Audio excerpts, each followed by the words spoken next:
Oremos y comenzamos. Nuestro amado Dios, te agradecemos porque hoy estamos con vida, con salud. Te tenemos a ti, Señor, como nuestro Dios, nuestro guía, compañero. Tenemos esperanza en nuestro corazón, el gozo, Señor, de la vida eterna.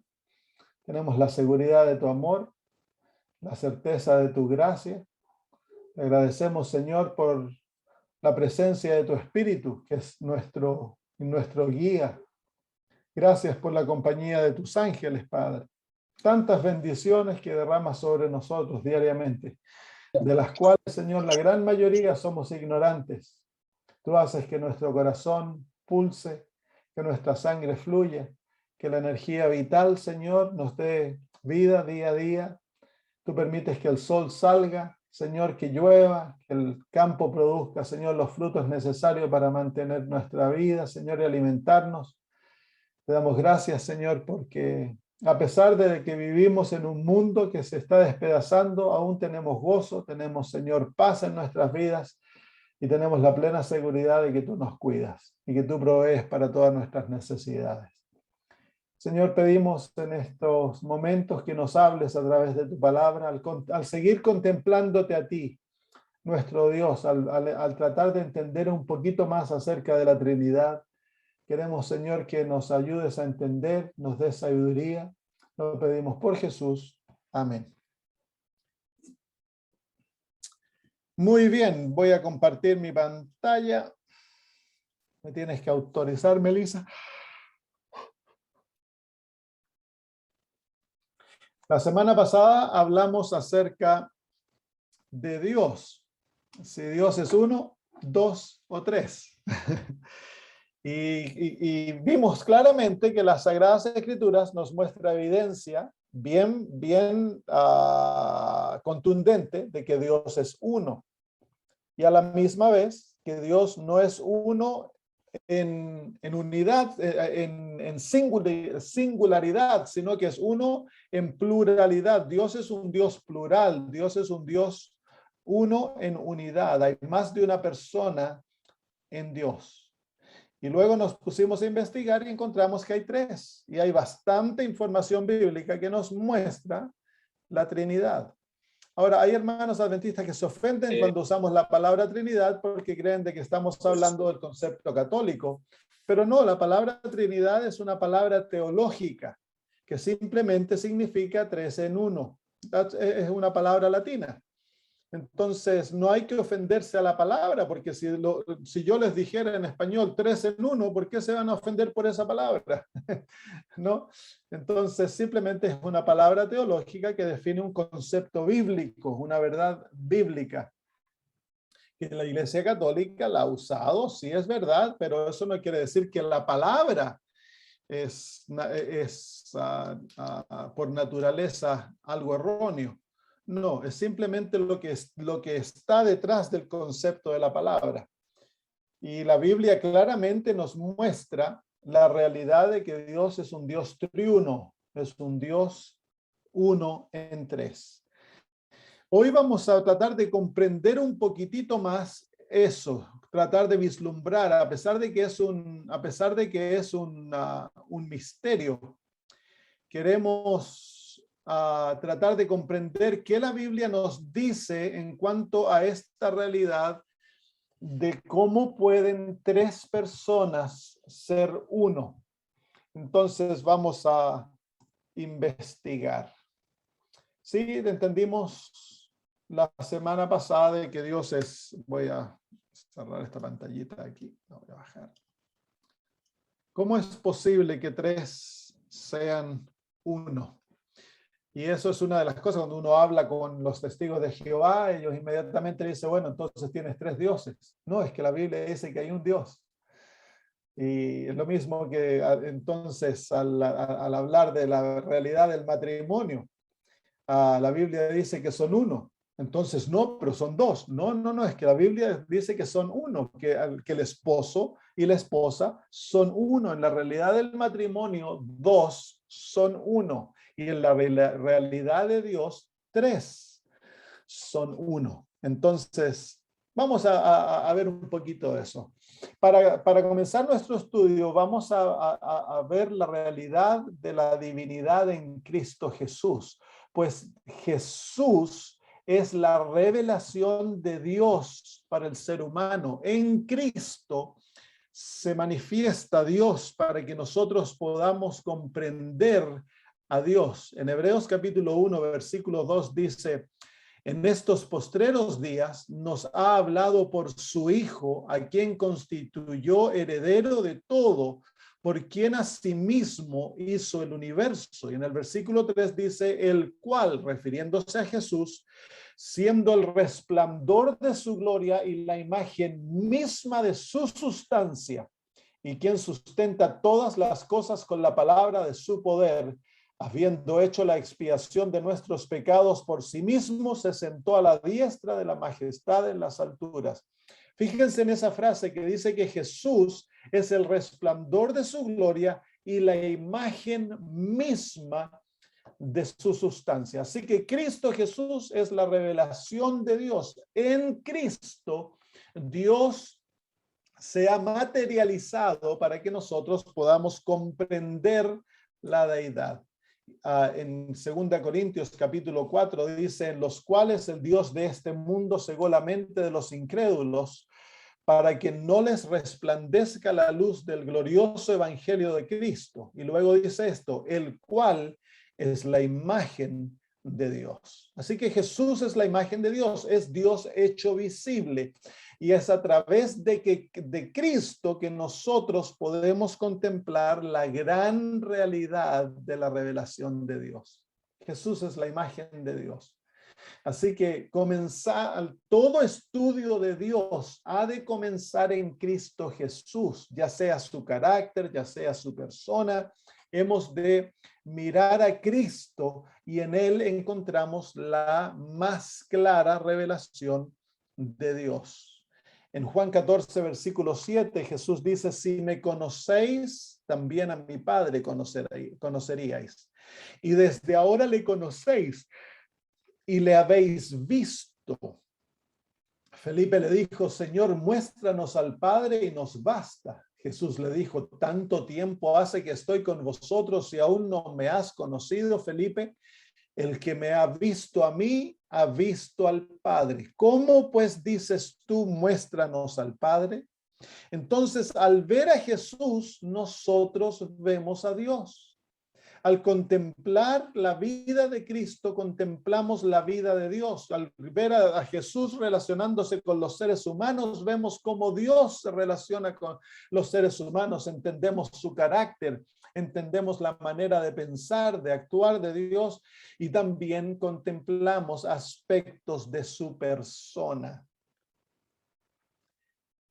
Entonces vamos a ver en Juan 1:18 dice: a Dios nadie le vio jamás. El unigénito Hijo que está en el seno del Padre, Él le ha dado a conocer. Así que Cristo, nuevamente esto enfatiza lo que estamos diciendo de que Cristo es el que da a conocer al Padre. Entonces, me pregunto si es que en Jesús hay alguna manifestación de la Trinidad. Bueno, vamos a verlo pues. Veamos lo que la Biblia dice de la deidad en Jesús. En Colosenses capítulo 2, versículo 9 dice: porque en él, este es Jesús, habita corporalmente toda la plenitud de la deidad. Así que en Cristo habita toda la deidad, habita el Padre, habita el Espíritu Santo y habita el Hijo. En Cristo Jesús se encuentran las tres personas de la deidad, si es que Dios es un Dios triuno. Entonces, físicamente, Cristo es la manifestación de la deidad. En Juan 14, versículos 10 al 11, Jesús nos dice: ¿no crees que yo soy en el Padre y el Padre en mí?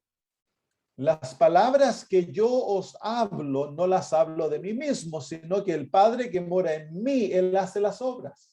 Creedme que yo soy en el Padre y el Padre en mí. De otra manera, creedme por las mismas obras. Así que Jesús nos dice en palabras que no dejan duda de que el Padre mora en Jesús. Así que aquí vemos una realidad de la deidad, y lo vamos a comprobar esto con muchos textos, que ellos habitan el uno en el otro. Aquí nos muestra el Padre morando en Jesús. Así que cuando uno veía a Cristo, uno también veía al Padre. En Lucas capítulo 4, versículo 1 dice, y Jesús, lleno del Espíritu Santo, volvió del Jordán y fue llevado por el Espíritu al desierto. Así que vemos que no tan solo el Padre mora en Jesús, sino que también el Espíritu Santo. Así que literalmente en Cristo se encuentran las tres personas de la deidad. Se encuentra el Padre, el Hijo y el Espíritu Santo en una persona. Ahí tenemos tres en uno, Trinidad, claramente manifestado en las Sagradas Escrituras. Así que en Jesús se unen todas las personas de la deidad. Él nos ejemplifica esta verdad de las Sagradas Escrituras, que Dios en uno y sin embargo son tres.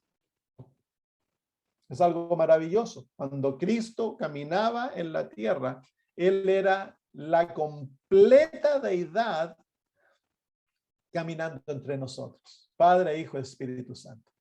Era el Hijo el que se hizo ser humano, tomó sobre nosotros, tomó sobre sí mismo la naturaleza humana, y en aquel vaso, en aquel templo, moraba junto con el Hijo, que era la persona humana ahora, moraba el Padre y el Espíritu Santo. La Trinidad, morando en un templo humano. Muy bien.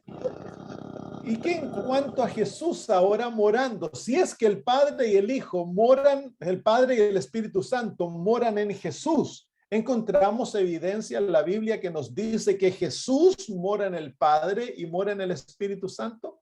Veamos lo que la Biblia nos dice.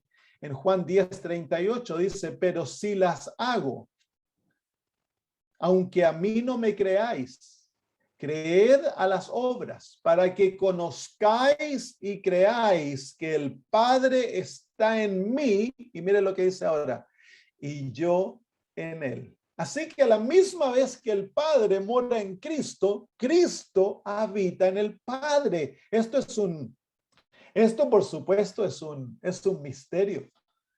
¿Cómo es posible que ellos moran el uno en el otro? Pero las palabras son claras. El Padre mora en Cristo y Cristo mora en el Padre. Así que aquí vemos ahora, vamos a ver la Trinidad en el Padre. Ya la vimos en Jesús, ahora la vamos a ver en el Padre. Jesús mora en el Padre. El Padre es el vaso, es el recipiente, si lo pudiéramos decir así. En nuestro primer cuadro, Jesús era el recipiente, el Padre y el Espíritu Santo moraban en él. Ahora el Padre es el recipiente, Jesús mora en él. En Juan 14, 16 al 17, ya leímos este versículo, pero vamos a notar otro detalle. Dice, yo rogaré al Padre y Él os dará otro consolador para que esté con vosotros. El Espíritu de verdad, a quien el mundo no puede recibir porque no le ve ni le conoce, porque vosotros le conocéis, porque mora con vosotros y estará en vosotros. Así que aquí viene Jesús da la promesa del Espíritu Santo y dice que el Espíritu Santo va a venir a estar en la iglesia. Y mire luego en el capítulo 14, versículo 18, que es un versículo más abajo, dice, no os dejaré huérfanos, yo vendré a vosotros. Entonces, este versículo es usado por los antitrinitarios para probar de que el Espíritu Santo es Cristo, pero no es Cristo. No es la persona de Cristo, pero Cristo mora en el Espíritu Santo. Y el Espíritu Santo, al venir, trae la presencia de Cristo en él. Entonces encontramos en estos versículos de que Cristo mora en el Padre y en el Espíritu Santo. Así que encontramos claramente que ¿cómo se llama? Hay esta capacidad de morar el uno en el otro. ¿Cómo es? No lo entendemos al 100%. Lo entendemos, lo aceptamos porque la palabra de Dios lo dice. Juan 10:30. Yo y mi Padre uno somos. Yo y mi Padre uno somos. Así que en Jesús se explica la unión de la deidad. Lo que observamos en Jesús es verdad también del Padre y del Espíritu Santo. Lo que vemos en Cristo, que el Padre mora en él, el Espíritu Santo mora en él y él mora en el Padre y en el Espíritu Santo, es una realidad también en cuanto al Padre y al Espíritu Santo morando el uno en el otro. Y tenemos evidencia bíblica que nos muestra eso. Miren, la Biblia nos muestra el Espíritu morando en el Padre. Dice en Juan 15:26, pero cuando venga el Consolador, a quien yo os enviaré del Padre. Así que aquí el Espíritu Santo es presentado habitando en el Padre. El Espíritu de verdad que procede del Padre, él dará testimonio de mí. Así que el Espíritu Santo mora en el Padre. Claramente. Y el Padre mora en el Espíritu Santo. Miren, en Juan 14 nuevamente dice, yo rogaré al Padre y os dará otro consolador para que esté con vosotros para siempre, el Espíritu de verdad, a quien el mundo no puede recibir porque no le ve ni le conoce, pero vosotros le conocéis porque mora con vosotros y estará en vosotros. Y luego dice en el versículo 23, respondió Jesús y le dijo, si alguno me ama, mis palabras guardará y mi Padre le amará y vendremos a él y haremos con él morada. ¿Cómo era que iban a venir a él? En la persona del Espíritu Santo. Así que el Espíritu Santo, cuando viene a morar en el creyente, trae en sí la Trinidad. Viene el Espíritu Santo, en él viene el Hijo y el Padre. Los tres en uno vienen a morar en el templo preparado en el corazón del creyente. Así que vemos claramente esta realidad, que si tú ves a Jesús, en él ves la Trinidad. Miras al Espíritu Santo y ahí mora la Trinidad. Ves al Padre y ahí está la Trinidad. Tres en uno. Es un Dios y sin embargo, tres personas morando los unos en los otros literalmente. Así que si imaginamos esto como un gran círculo, vemos que el Padre, el Hijo y el Espíritu Santo moran los unos en los otros, y el Padre y el Hijo son uno. El Padre y el Espíritu Santo son uno, y el Hijo y el Espíritu Santo son uno, pues moran el uno y en el otro, y las tres personas de la deidad conforman nuestro Dios. Son uno y sin embargo son individuos. No son tres, no son un Dios con tres cabezas, que en cierto modo es la teología católica.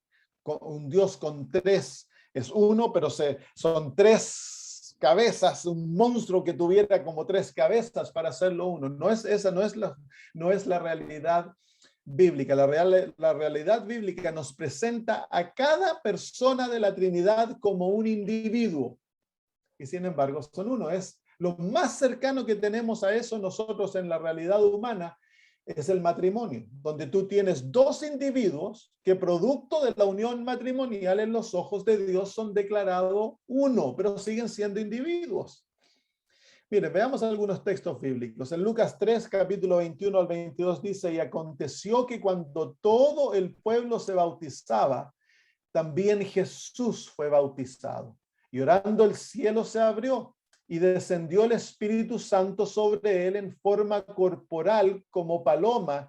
Y vino una voz del cielo que decía, tú eres mi Hijo amado, en ti tengo complacencia.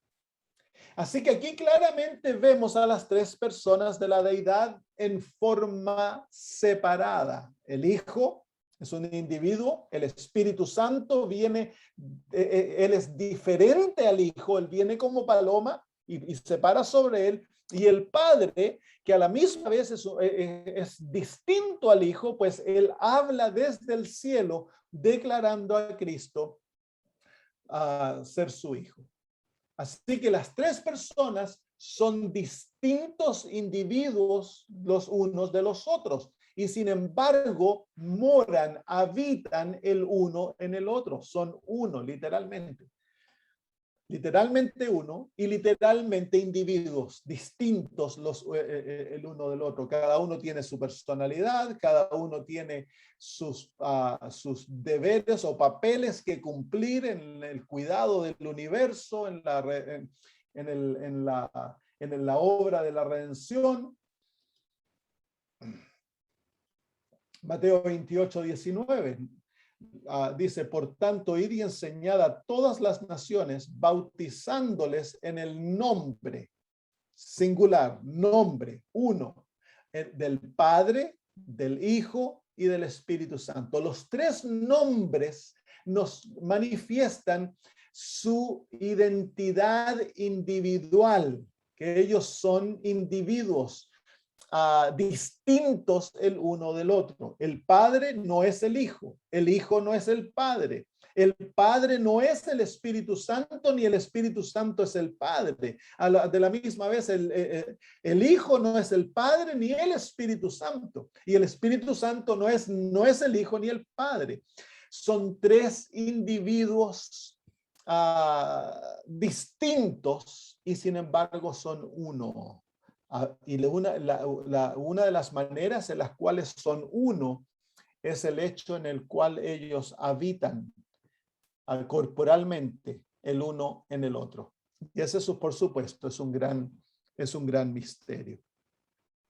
Hay una manera física de habitar el uno en el otro. En el matrimonio lo vemos así, en la relación sexual, la pareja se une y literal, físicamente llegan a habitar el uno en el otro.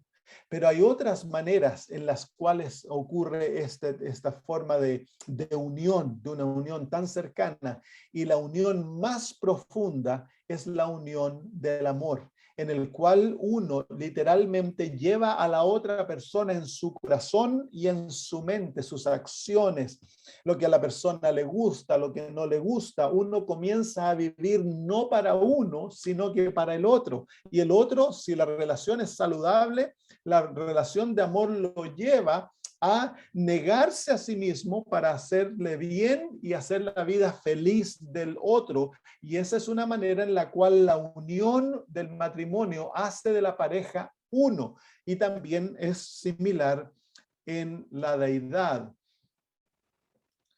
Así que en cuanto se acuerdan que aprendimos esta realidad, este concepto de la balanza de la verdad. En cuanto a la deidad, son uno, pero son individuos. Parecen estos estar en tensión. ¿Cómo pueden ser uno y a la misma vez individuos? Eso no hace sentido, pero esa es la realidad bíblica, nos muestra. Para poder tener la verdad de la deidad, debe estar en balance. Y para estar en balance, estos dos aspectos que parecen contradictorios han de ser unidos y presentados en unidad, no en contrariedad. Que tristemente los que tienden a enseñar la doctrina del antitrinitarianismo, ponen estas verdades en contraposición la una de la otra, que no es necesario, no se debe hacer así porque eso es herejía. Cuando yo exalto un aspecto de la verdad al costo del otro, entonces eso destruye la verdad. Y aquí claramente vemos los textos bíblicos que Dios es uno y sin embargo las tres personas de la deidad son individuos. No son uno en singularidad, son uno en unión. Es una pluralidad en perfecta unión que los hace ser uno. Y la realidad, una de las realidades de esa unidad, de esa unión, es el hecho que moran el uno en el otro. Lo que une a la deidad es este principio maravilloso del amor. En Primera de Juan, capítulo 4, versículo 16, dice Y nosotros hemos conocido y creído el amor que Dios tiene para con nosotros. Dios es amor.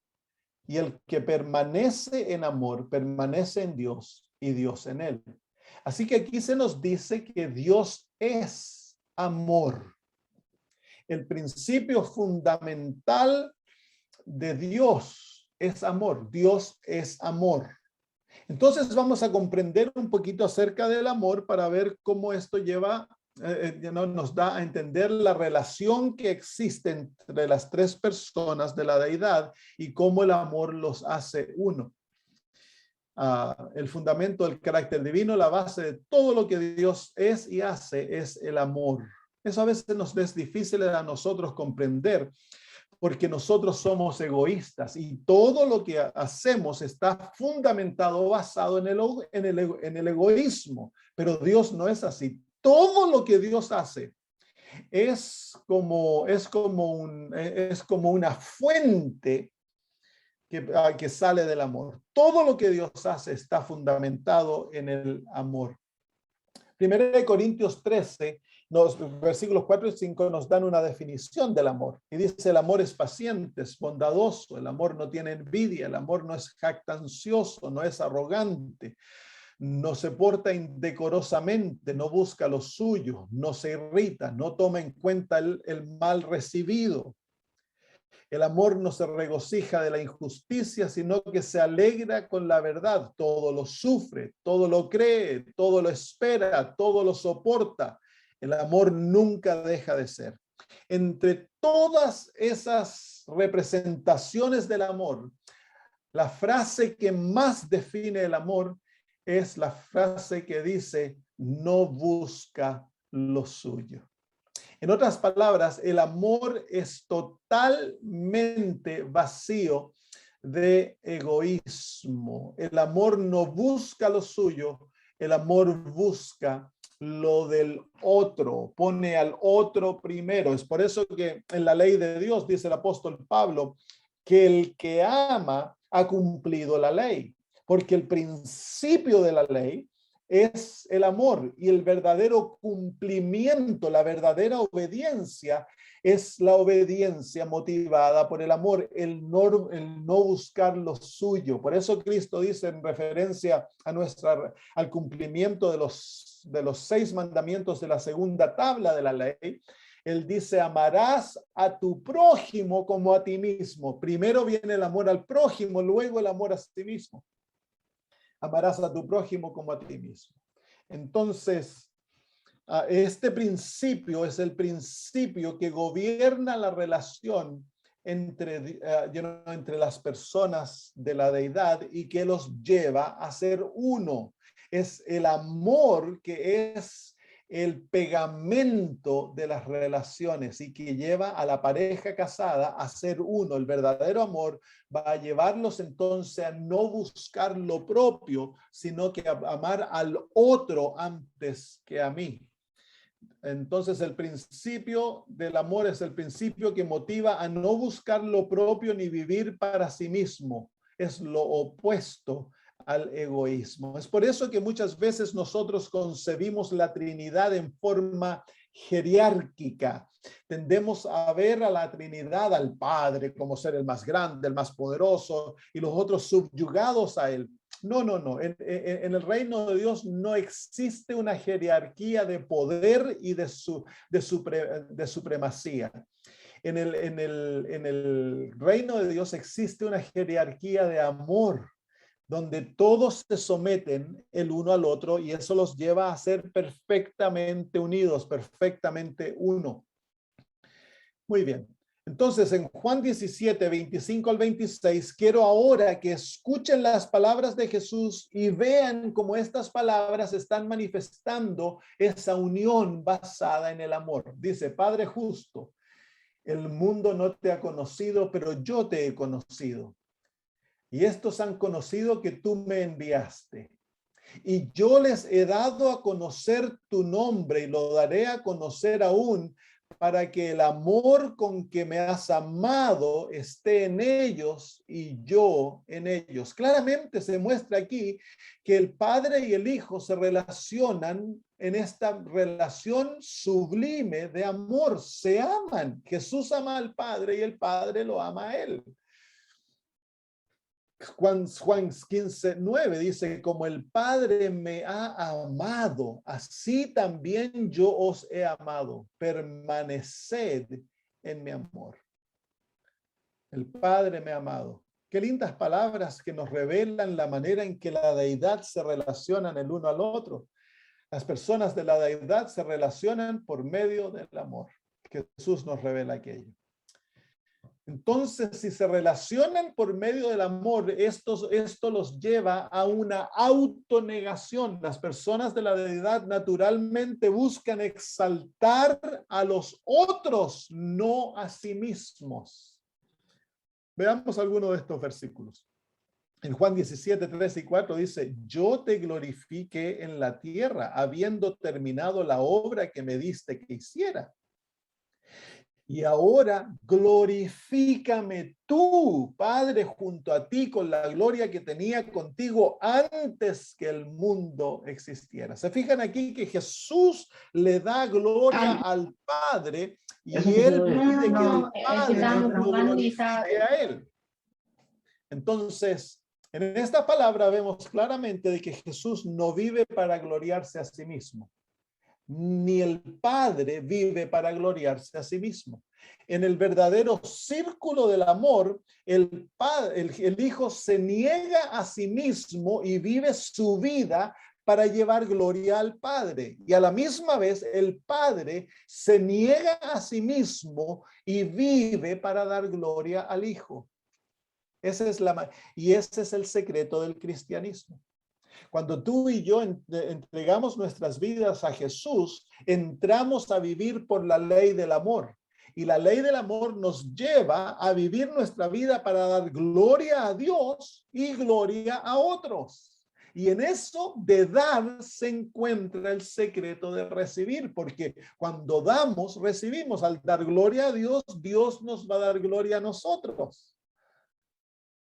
Es el mismo principio aplicado en esta relación, pero este principio es vivido prácticamente a la letra por la deidad.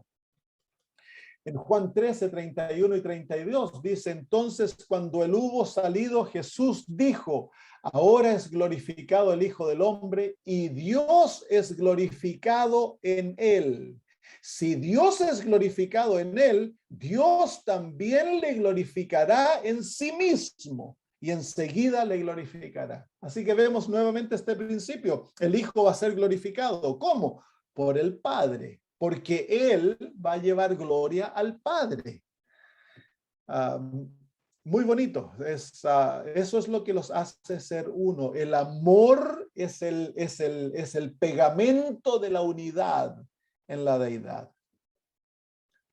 En Juan 14, 13 dice, y todo lo que pidiereis en mi nombre, esto haré para que el Padre sea glorificado en el Hijo. Así que Jesús vive para glorificar a su Padre. Eso es ¿cómo se llama? La verdadera razón por su existir, para llevar gloria a su Padre. Y el Padre vive para glorificar a su Hijo.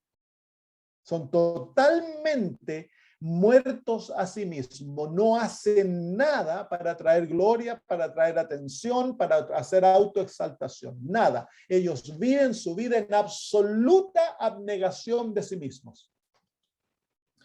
En Juan 14:10 dice, ¿no crees que yo soy en el Padre y el Padre en mí? Las palabras que yo os hablo, quiero que escuches, las palabras que yo os hablo, no las hablo de mí mismo, sino que el Padre que mora en mí, Él hace las obras. Qué increíble, ¿no? Jesús está tan negado a sí mismo que sus palabras no son sus palabras y sus obras no son sus palabras. Es el Padre viviendo a través de él. Wow, qué concepto maravilloso, porque en ese concepto, en esa realidad, se encuentra el secreto de la vida cristiana. la negación propia, para que Dios pueda obrar a través de nosotros. Juan 5:19 respondió entonces Jesús y le dijo, de cierto os digo, no puede el Hijo hacer nada de sí mismo, sino lo que ve hacer al Padre, porque todo lo que Él hace, eso también hace el Hijo igualmente. El Hijo vive para copiar a su Padre. El Hijo vive para agradar al Padre. El Hijo vive para dar gloria al Padre. El Hijo vive para que el Padre more en Él y a través de Él haga las obras y hable las palabras. La maravillosa unidad de la deidad. Juan 6:38, porque he descendido del cielo no para hacer mi voluntad, sino la voluntad del que me envió. Cristo había muerto a su voluntad, no tenía voluntad propia, a pesar de que él era santo, puro, a pesar de que no había maldad en él, Cristo Jesús moría a sí mismo. ¿Cuánto nosotros, hermanos? ¿Cuánto más nosotros? En Juan 8:28, entonces Jesús le dijo, cuando hayáis levantado al Hijo del Hombre, entonces entenderéis que yo soy y que nada hago de mí mismo, sino que como mi Padre me enseñó, así hablo estas cosas. Nada hago de mí mismo. Qué increíble. El principio del amor. Juan 12:49, porque yo no he hablado de mí mismo, sino que el Padre que me envió, Él me dio mandamiento de lo que he de decir y de lo que he de hablar. Versículos muy claros que nos clarifican la manera en que se relacionan y están unidos las personas de la Trinidad. Son individuos, pero son individuos tan negados a sí mismos. El amor controla tanto sus almas que ellos son felices. Y el clímax de su existencia se encuentra en la negación propia para que el otro sea exaltado a través de ellos. Jesús no hizo nada y no habló nada por sí mismo o de sí mismo. El Padre lo hizo todo por medio de él. Mateo 4:1 dice, entonces Jesús fue llevado por el Espíritu al desierto para ser tentado por el diablo. Entonces aquí vemos ahora, ¿quién obrando a través de Cristo? El Espíritu Santo. Ya vimos el Padre obrando a través de Cristo, ahora vemos al Espíritu Santo obrando a través de Jesús. Lucas 4:18-19, el Espíritu del Señor está sobre mí, por cuanto me ha ungido para dar buenas nuevas a los pobres, me ha enviado para sanar a los quebrantados de corazón, para predicar libertad a los cautivos y a los ciegos vista, para poner en libertad a los quebrantados, para predicar el año agradable del Señor. Así que el Espíritu Santo obra a través de Jesús también.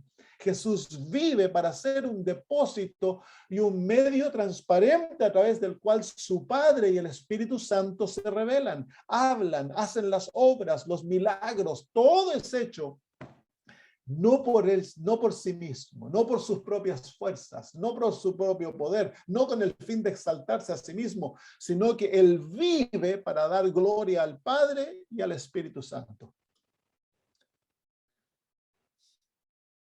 Juan 15:26. Pero cuando venga el Consolador, a quien yo os enviaré del Padre, el Espíritu de verdad que procede del Padre, mire ahora lo que dice, él dará testimonio de mí. Así que el Espíritu Santo no habla de sí mismo. El Espíritu Santo existe para dar testimonio de Jesús. Vemos el principio, el mismo principio manifestado en esto. Pero cuando el Espíritu de verdad venga, Él os guiará toda la verdad, porque no hablará de sí mismo. Ahí se encuentra el principio del amor. Lo mismo que Jesús, Él no habla por sí mismo. El Padre habla a través de Él. Mira, ahora dice, sino que hablará todo lo que oiga. No son sus propias palabras, es lo que le ha sido dado. Y os hará saber cosas que han de venir. Él me glorificará. El Espíritu Santo glorifica a Cristo. Él habla las palabras de Cristo y del Padre. Dice, Él me glorificará porque tomará de lo mío y os hará saber. Todo lo que tiene el Padre es mío. Por eso dije, tomará de lo mío y os hará saber. Así que miren, lo que tiene el Espíritu Santo no es de él, es de Jesús. Y lo que tiene Jesús no es de él, es del Padre. Así que increíble la manera que se relacionan. Una abnegación total. No viven para sí mismos, son totalmente transparentes. Viven, existen constantemente para ser un medio transparente a través del cual las otras personas de la deidad se manifiestan y viven a través de ellos. ¿Se imaginan que nosotros viviéramos de esa manera nuestro matrimonio? Que no fuera para mí, que no fuera para complacerme, que no fuera para que la otra persona me sirva y que haga lo que a mí me parece, sino que fuera lo opuesto. Mi vida fuera totalmente dedicada para la otra persona y mi existencia llegara a ser el medio a través del cual la otra persona es glorificada, exaltada, bendecida, hecha feliz. Ese es el principio de la deidad, es el principio del amor. La Trinidad practican este principio a la letra, viven por ello. Cuando Satanás creó el principio del egoísmo, que busca entonces la exaltación propia, que busca el bien propio, que busca el placer propio y la glorificación propia, destruye entonces al depositario de aquel, porque nosotros no fuimos creados para vivir egoístamente, nosotros fuimos creados para vivir como la Trinidad, por el principio del amor, en la autoabnegación. En Juan 12, 27 al 28, dice, ahora está turbada mi alma. ¿Y qué diré? Padre, sálvame de esta hora. Mas para esto he venido a esta hora. Padre, glorifica tu nombre. Entonces vino una voz del cielo que decía, lo he glorificado y lo glorificaré otra vez. A pesar de todo el dolor que estaba ante él, toda la tremenda prueba de la cruz, Cristo no se detiene, sino que busca el llevar a cabo la obra de Dios para glorificar a su Padre. Pero miren ahora, él le dice en otras palabras, yo no puedo hacerlo, tú has de hacerlo en mí, glorifícate a través mío. Una abnegación total. Es difícil comprender esto, es tan profundo, tan maravilloso, la manera en que la deidad se relaciona. Juan 11, 41 al 42, entonces quitaron la piedra del muerto, de donde el muerto había sido puesto, y Jesús, alzando sus ojos, dijo, Padre, gracias te doy que me has oído. Yo sabía que siempre me oyes, pero lo dije por causa de la gente que está alrededor, para que crean que tú me has enviado. Entonces el Padre hace lo que Jesús le pide. Interesante, ¿no? Jesús obra de acuerdo a lo que el Padre dice. El Espíritu Santo obra de acuerdo a lo que Jesús dice. Jesús obra de acuerdo a lo que el Espíritu Santo dice y hace. El Espíritu Santo obra de acuerdo a lo que Jesús y el Padre dicen. Y aquí vemos el Padre obrando de acuerdo a lo que Jesús le dice. En Romanos 8, 26 al 27 vemos el otro elemento de esto. Dice, de la misma manera también el Espíritu nos ayuda a nuestras debilidades. Pues, ¿qué hemos de pedir como conviene? No lo sabemos, pero el Espíritu mismo intercede por nosotros con gemidos indecibles, y el que escudriña los corazones sabe cuál es la intención del Espíritu, porque conforme a la voluntad de Dios intercede por los santos. Así que aquí vemos que el Espíritu Santo habla y pide a Dios en nuestro favor. Y Dios obra de acuerdo a las palabras del Espíritu Santo. Él hace lo que el Espíritu Santo le pide. Así que aquí vemos esta sumisión maravillosa. Cristo obra de acuerdo a la voluntad del Padre y del Espíritu Santo. El Espíritu Santo obra de acuerdo a la voluntad del Hijo y del Padre. Y el Padre obra de acuerdo a la voluntad del Hijo y del Espíritu Santo. No hay una relación jerárquica, son iguales, nos dice la palabra de Dios. Pero sí tienen distintos papeles que cumplen en esta relación maravillosa de la deidad. Son realidades en las cuales ellos viven. Así que el Padre actúa de acuerdo a la palabra del Espíritu. Es una autonegación completa, total. No hay aquí el deseo de supremacía, el deseo de control, el deseo de autogloria que nosotros vemos tan presente en nuestras naturalezas y en la realidad de aquellos que nos rodean. Cuando miramos a los poderosos del mundo, tendemos a imaginarnos que Dios obra de la misma manera, pero eso es falso, queridos hermanos. Este mundo está controlado por el principio del pecado.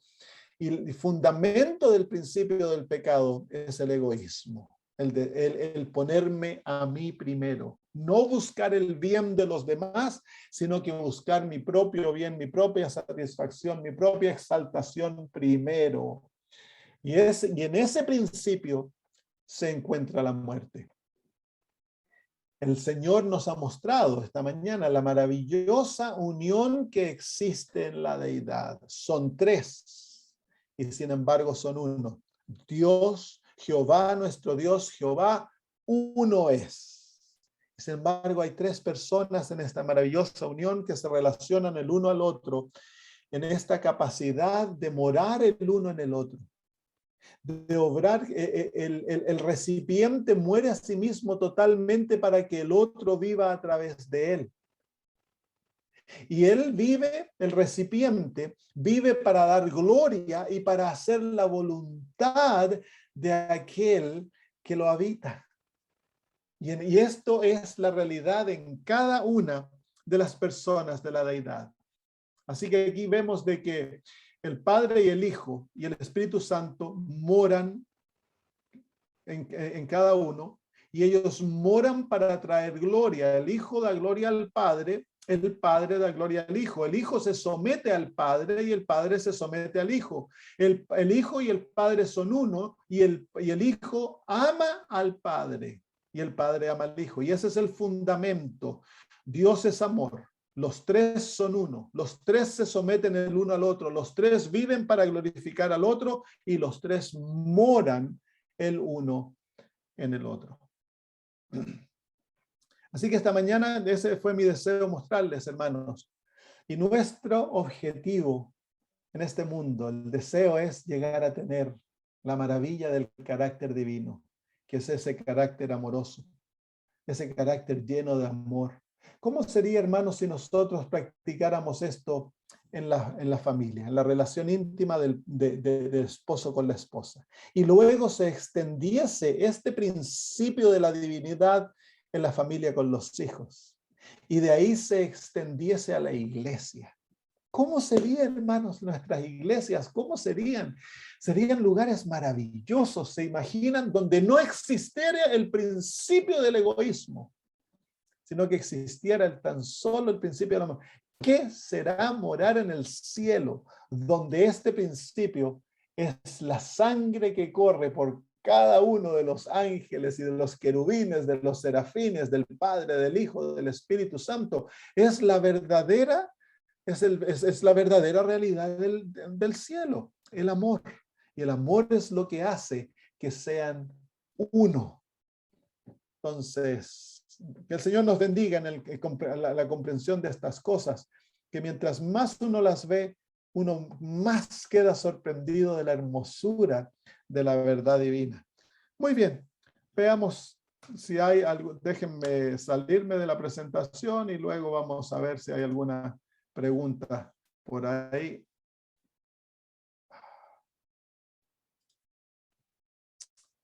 Muy bien. ¿Hay alguna pregunta por ahí, hermanos? Con tantos versículos, la verdad que no quedan dudas, ¿no? Claro, la Biblia es amplia. Lo que pasa es que muchas veces no lo hemos visto de la perspectiva que yo se las presenté hoy, ¿no? Aquellas palabras de Jesús mostrando la realidad divina. Cuando uno lo ve de esa manera, queda claro. Entonces se ve la maravilla y uno se da cuenta de que la herejía antitrinitaria destruye la deidad, destruye la hermosura de la deidad. Porque la herejía antitrinitaria enseña de que hubo un tiempo en la historia de este universo donde Dios, el Padre, estaba solo. No había hijo porque no lo había creado todavía. Entonces, cuando uno pregunta eso destruye el principio del amor, porque si él estuvo solo, ¿a quién amaba? El amor demanda que por lo menos haya otra persona. Pero si Dios el Padre estaba solo, era un ser egoísta. Así que Dios el Padre es el originador del pecado. Sí, pastor. Mi pregunta es, ¿podríamos decir que entramos en esa unión de amor que existe entre la Trinidad? ¿Nos unimos a ella al entrar en el pacto eterno? Claro, llegamos a ser parte de la unión que existe entre el Padre, el Hijo y el Espíritu Santo, porque ahora todos nosotros nos encontramos en Cristo. Así que en cierto aspecto, la humanidad ha entrado a ser parte en Cristo de la deidad. No somos dioses nosotros, pero en Cristo estamos unidos a Dios de tal modo que ahora compartimos el trono del universo. Y para poder ser partícipe de aquello, hemos nosotros de morar en amor. Por eso el constante llamado del Nuevo Testamento es a morar en amor, para que conozcan a Dios. Nosotros hemos de morar en aquel amor. Gracias, pastor. Pastor, ¿Sí? buenas noches. Buenas. Esencialmente tiene que haber una transformación en nuestro carácter para que la deidad pueda morar en nosotros. No hay una unión entre un carácter que no haya sido transformado para poder... No, hermana. El carácter es transformado producto de que la deidad mora en nosotros. De otra manera no puede ser transformado.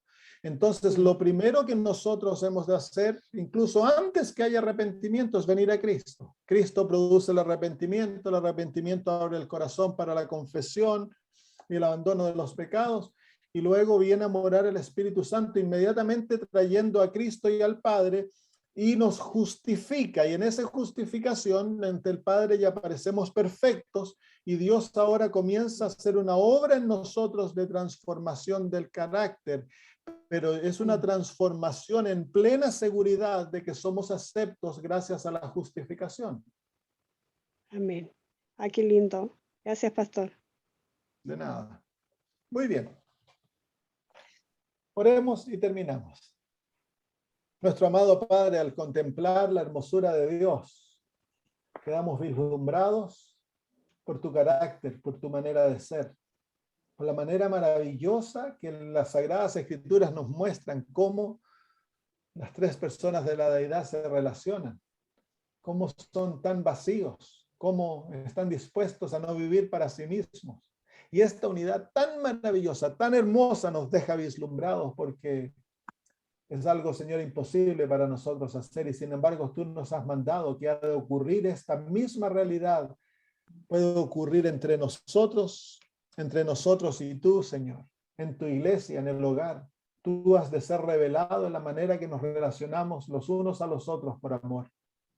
Querido Padre, pedimos, por favor, toma nuestro corazón, mora en nosotros, Señor. Vacíanos del yo totalmente, crucifícanos, Padre, día a día. Enséñanos a vivir como Jesús, que nuestras palabras no sean nuestras, que nuestras acciones seas tú obrando en nosotros, que enséñanos a ser humildes, a someternos los unos a los otros, a amar, Señor, profundamente, tan profundamente que así como Cristo estuvo dispuesto a morir por nosotros, sus enemigos, que nosotros estemos dispuestos también a morir por aquellos que nos odian. Señor, transfórmanos. Somos tan mundanos y queremos ser divinos, Señor. Queremos tener la mentalidad de Jesús. Y nos dejamos en tus manos para que tú te glorifiques en nosotros de la manera que tú mejor escojas, Señor. Bendice a mis hermanos, mis hermanas que hemos pasado este tiempo juntos. Haz que ellos brillen donde están, Señor, que sean lucecitas allá en el medio de su comunidad, del hogar, Padre, de su vecindario, que puedan ser bendiciones en su iglesia, que no se sientan mejor que sus hermanos, sino que se vean como deudores, que puedan acercarse, Señor, a sus hermanos, a los líderes, hacer bendición a ellos, Señor, a bendecirlos, y que la iglesia y Señor, el vecindario y el hogar sea mucho más lindo gracias a la presencia de cada uno de mis hermanos allá. Vive en todos nosotros y glorifícate, Señor, a través nuestro. Lo pedimos por Jesús. Amén. Amén. Que el Señor les bendiga a todos, hermanos.